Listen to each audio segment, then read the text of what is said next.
Welcome to The Nation. I'm Rachel Smalley. Today we look at a new book that has caused controversy even before its official release next week. Gerald Hensley's Friendly Fire is an account of the way the fourth Labor government banned American nuclear warships from our ports and the ensuing breakdown in the relationship with our ANZUS partners, Australia and the United States.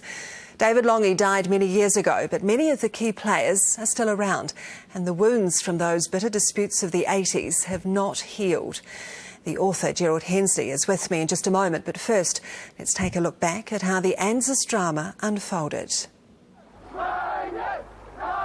Through the 1970s and early 80s, there was a growing protest against the visits of American warships to New Zealand.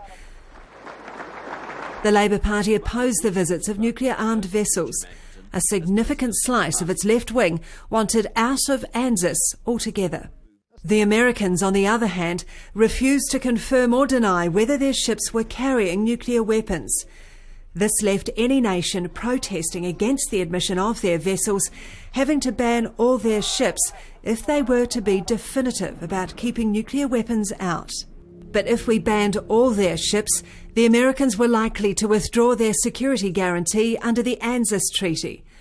On the Monday after the 1984 election, which swept David Lange to power, a meeting of the ANZUS Council took place in Wellington.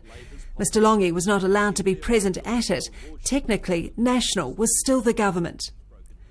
President Reagan's hardline Secretary of State, George Shultz, represented America. He had an informal meeting with Mr Lange.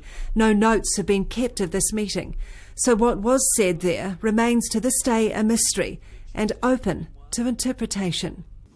I thought he meant that he would gradually condition public opinion to accept that ship visits that took place with a certain ambiguity about the presence of nuclear weapons on board the ship would become tolerated.